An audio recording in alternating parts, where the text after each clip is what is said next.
अगले 6 महीने तक वो इसी दर्दनाक प्रक्रिया से गुजरता है और इंतजार करता है, नए चोंच, नए पंख और नए पंचों का। तब फिर वो अपनी नई जिंदगी शुरू करता है। हेलो दोस्तों, मैं हूं बुद्धिस्ट ब्रिजराज, मोटिवेशनल स्पीकर। आप सभी के लिए एक ऐसी स्टोरी लेकर आया हूं जिसे सुनने के बाद आप खुद सोचने पर मजबूर हो जाएंगे। तो चलिए शुरू करते हैं आज की स्टोरी। प्राचीन समय की बात है। एक समुद्र के किनारे एक गुरु अपना आश्रम बनाकर रहा करते थे। हजारों शिष्य उनसे ज्ञान ग्रहण करने के लिए दूर दूर से उनके पास आकर रहते थे। गुरु का ज्ञान देने का तरीका भी बड़ा ही अनूठा था। शुरुआत में वो अपने शिष्यों को उपदेशों के माध्यम से ज्ञान देते थे। उसके बाद वो अपने शिष्यों को उस ज्ञान का अनुसरण करने के लिए कहते थे, उस ज्ञान को अपने व्यवहारिक जीवन में उतारने को कहते थे। एक बार उस आश्रम में एक सम्राट अपने बेटे को लेकर पहुंचा। उस सम्राट ने उस गुरु से प्रार्थना की कि आप मेरे बेटे को अपने आश्रम में रहने दें और अपने तरीके से उसे ज्ञान दें।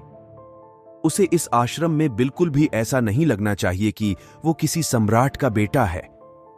उसे बिल्कुल साधारण शिष्यों की तरह ही ज्ञान देने की कृपा करें। गुरु ने मुस्कुराते हुए कहा कि सम्राट, ज्ञान इसी तरीके से लिया जा सकता है।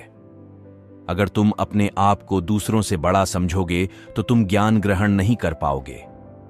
अगर तुम्हें ज्ञान ग्रहण करना है तो तुम्हें दूसरों की तरह अपने आप को साधारण समझना होगा।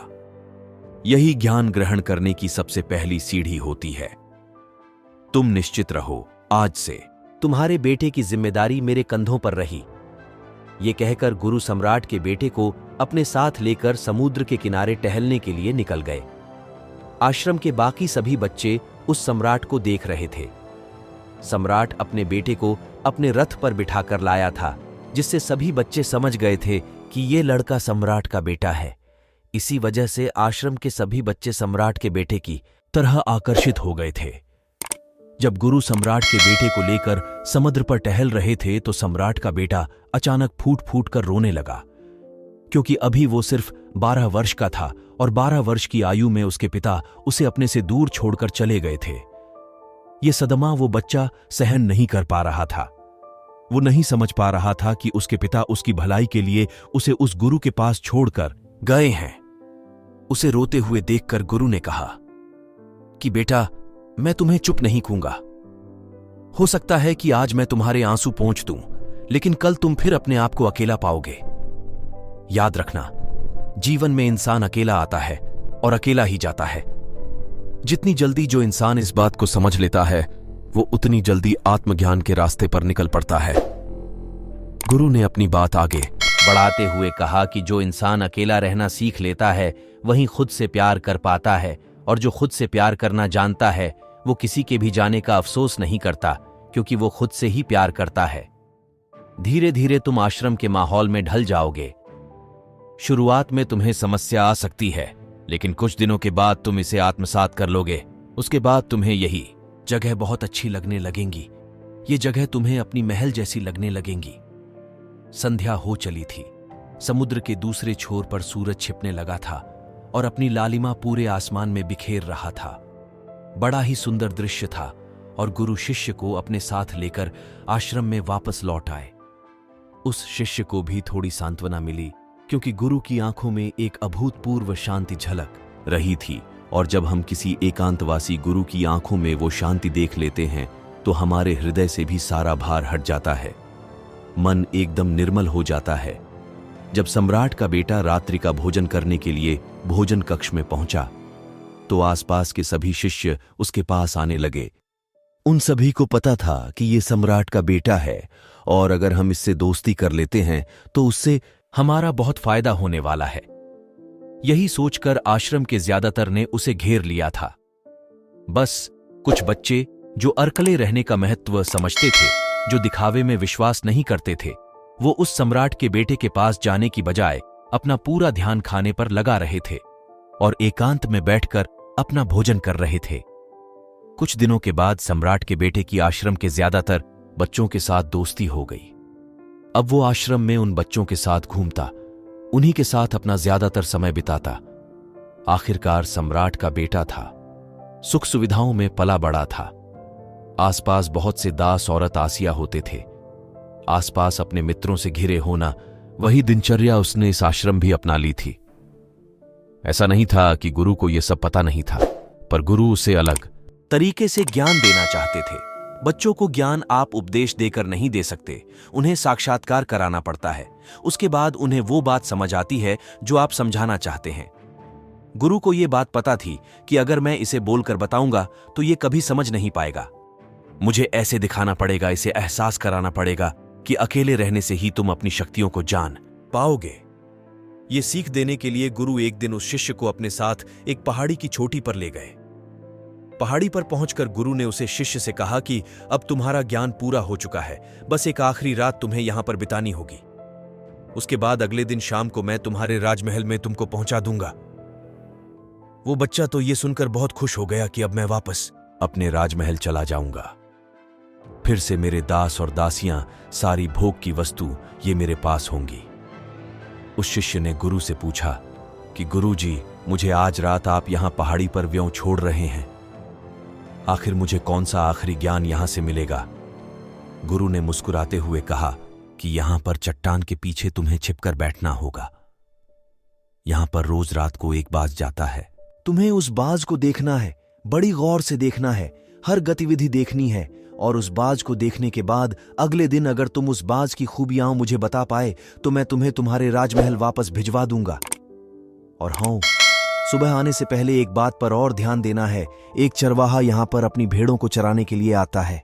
तुम्हें उन भेड़ों की गतिविधियां भी देखनी है। याद रखना, बाज की गतिविधि रात को और भेड़ों की गतिविधि सुबह। अगर तुम दोनों की गतिविधि ध्यान से देखकर मुझे बता पाए तो तुम इस आश्रम से हमेशा के लिए आजाद हो जाओगे। तुम्हारा ज्ञान पूरा हो जाएगा। मैं तुम्हारे पिता को कह दूंगा कि ये बच्चा हमारे आश्रम का सबसे ज्ञानी बच्चा है। ये कहकर गुरु अपने आश्रम में वापस लौट आए और वो बच्चा वहीं पर उस चट्टान के पीछे खड़ा हुआ उस बाज का इंतजार करने लगा। काफी वक्त बीत जाने के बाद वहां पर एक बाज अपने बच्चों के साथ पहुंचा। सम्राट के बेटे ने पूरी रात उस बाज की गतिविधि बड़े ही ध्यानपूर्वक देखी और सुबह होने के बाद जब चरवाहा वहां पर अपनी भेड़ों को लेकर पहुंचा तो उसने एक अभूतपूर्व दृश्य देखा।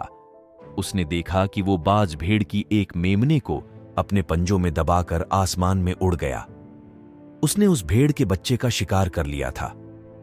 ये सारा दृश्य देखकर वो बच्चा आश्रम में वापस अपने गुरु के पास पहुंचा। इससे पहले कि गुरु उससे कुछ पूछते, उसने गुरु को प्रणाम करते हुए कहा कि गुरुदेव, आप आश्रम के सभी बच्चों को यहां पर बुला लीजिए।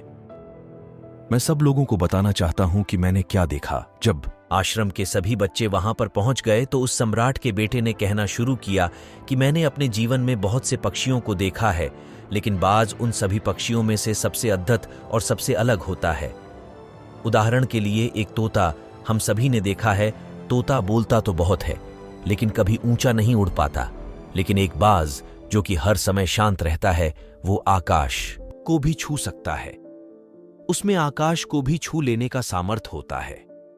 जब भी एक बात अपने शिकार को निश्चित कर लेता है तो वो उसी शिकार पर अपनी नजरें गड़ाए रहता है, चाहे वो कितनी भी ऊंचाई पर क्यों ना हो, चाहे कितना भी बड़ा तूफान क्यों ना जाए, लेकिन उसकी नजर हमेशा अपने लक्ष्य पर स्थिर रहती है। आज सुबह जिस बाज को मैंने देखा, उसने हर भेड़ को अपना शिकार नहीं बनाया, बल्कि उस भेड़ के झुंड में से उसने उस भेड़ के मेमने को अपना शिकार बनाया। उस बाज की तरह हमें भी अपना ध्यान अपने एक ही लक्ष्य पर स्थिर रखना चाहिए। चाहे कितनी भी अड़चनें क्यों ना आए, हमें अपना लक्ष्य स्पष्ट दिखाई देना चाहिए। 10-20 अलग अलग लक्ष्यों में अपनी ऊर्जा बर्बाद करने की बजाय हमें किसी एक लक्ष्य पर पूरी एकाग्रता के साथ ध्यान देना चाहिए। तीसरी बात जो मैंने उस बात से सीखी और जो हम सभी को सीखनी चाहिए वो ये है कि बाज कभी भी दूसरे पक्षी के साथ नहीं उड़ता, वो हमेशा आकाश में अकेला उड़ता है। इससे हमें ये सीख लेनी चाहिए कि हमें कभी भी छोटी सोच वाले लोगों के साथ नहीं रहना चाहिए। आखिरकार हम भी वही बन जाते हैं जिनके साथ हम रहते हैं। इसीलिए या तो बड़ी सोच वालों के साथ रहो या फिर अकेले रहो, क्योंकि जब हम अकेले रहते हैं तभी हम खुद की ताकत और खुद की कमजोरियों को जान पाते हैं। कमजोरियों को जानकर उनको दूर कर सकते हैं और अपनी ताकत को जानकर उसका सही इस्तेमाल कर सकते हैं, लेकिन वो तभी संभव होगा जब हम अकेले रहना सीखेंगे। चौथी सीख जो हमें एक बाज से लेनी चाहिए कि एक बाज हमेशा अपनी सीमाओं से ऊपर उठकर उड़ता है। जब तूफान आता है तो हर एक पक्षी अपने घोंसले की तरफ भागता है, खुद को छुपाने की जगह ढूंढता है, लेकिन बाज ऐसा कुछ भी नहीं करता। वो खुद की सीमाओं को तोड़कर बादलों से भी ऊपर उड़ने का प्रयास करता है। हवाएं उसे थपेड़े मारती हैं, पंख उसके बाहरी हो जाते हैं, पानी और धूल की वजह से उसे कुछ दिखाई नहीं देता, लेकिन वो फिर भी आसमान की तरफ उड़ता रहता है और अंततः बादलों से भी ऊपर निकल जाता है। और वहां तब तक उड़ता रहता है जब तक मौसम ठीक नहीं हो जाता। अपनी सीमाओं को सिर्फ इसलिए तोड़ पाता है क्योंकि वो समस्या के आने पर उससे घबराता नहीं है, उससे डरकर बचने का प्रयास नहीं करता, बल्कि एक सकारात्मक नजरिए के साथ उसका सामना करता है। जीवन में चाहे कितनी भी अड़चनें क्यों ना आए, हमें उन अड़चनों से लड़ना चाहिए, ना कि उनसे डरकर कहीं छुपकर बैठना चाहिए। बहादुर तो वो लोग होते हैं जो तूफानों से टकरा जाते हैं, कायर तो अपने घर में, अपने घोंसले में अपनी जगह ढूंढकर बैठ जाते हैं। पांचवी बात जो हम एक बाज से सीखनी चाहिए कि बाज कभी भी अपने घोंसले में घास के कोमल तिनके नहीं रखता। जो तिनके एक कोमल होते जाते हैं वो उन्हें निकालकर फेंकता रहता है। उसी तरह चाहे कितनी भी आरामदायक जिंदगी आपको मिली हो, लेकिन उस आराम से ऊपर उठकर अपने आलस्य को तोड़कर जीवन में मेहनत करते रहना चाहिए। जीवन में परीना बहाना चाहिए, शारीरिक मेहनत करनी चाहिए। अपने घोंसले से कोमल तिनके उठाकर फेंक दो और आज ही अपने आलस्य को तोड़कर निकल पड़ो। हर दिन अपने आप को चुनौतियां दो, हर दिन मुश्किलों से लड़ो, क्योंकि वही मुश्किलें तुम्हें मजबूत बनाएंगी। जंगल के राजा शेर को भी झुंड बनाकर शिकार करते हुए देखा जा सकता है, लेकिन बाज हमेशा अकेला शिकार करता है, क्योंकि वो जानता है कि भीड़ हौसला तो देती है मगर साहस छीन लेती है। आदमी को हमेशा अकेले ही आगे बढ़ना होता है। यही कारण होता है कि वो जल, थल और नभ सभी जगहों पर अपने शिकार का परचम लहरा सकता है। बाज की उम्र लगभग 70 साल की होती है, लेकिन 40 साल में ही उसका शरीर बूढ़ा हो जाता है। नाखून उसके पैरों में ढंसने लगते हैं, पंख उसके शरीर में चिपक जाते हैं, उसकी चोंच मुड़ जाती है, उसका शरीर भारी हो जाता है। ऐसी स्थिति में शिकार करना तो क्या, उड़ने की भी हालत नहीं रहती उसकी। ऐसे में उसके पास सिर्फ 2 विकल्प होते हैं। पहला, या तो वह खुद की इस अवस्था को स्वीकार कर लें और भूखा प्यासा मर जाए या किसी दूसरे जानवर का शिकार बन जाए, और दूसरा विकल्प ये होता है कि वो 6 महीने एक बहुत ही दर्दनाक प्रक्रिया से गुजरे और खुद को फिर से पहले जैसा मजबूत बना लें। लेकिन बाज तो बाज है, वो दूसरा विकल्प चुनता है। इसके लिए वो खुद को एक बहुत ही ऊंचे पहाड़ पर ले जाता है, जहां वो पहले अपनी सोच से अपने सारे पंख खींच खींच कर उखाड़ देता है और फिर चट्टान पर पैर मार मार कर अपने पंजे तोड़ देता है।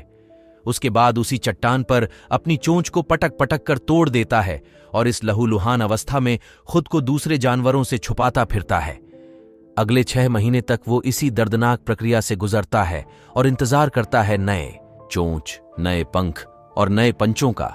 तब फिर वो अपनी नई जिंदगी शुरू करता है और निकल पड़ता है अपने शिकार पर और अगले 30 सालों तक फिर से राज करता है।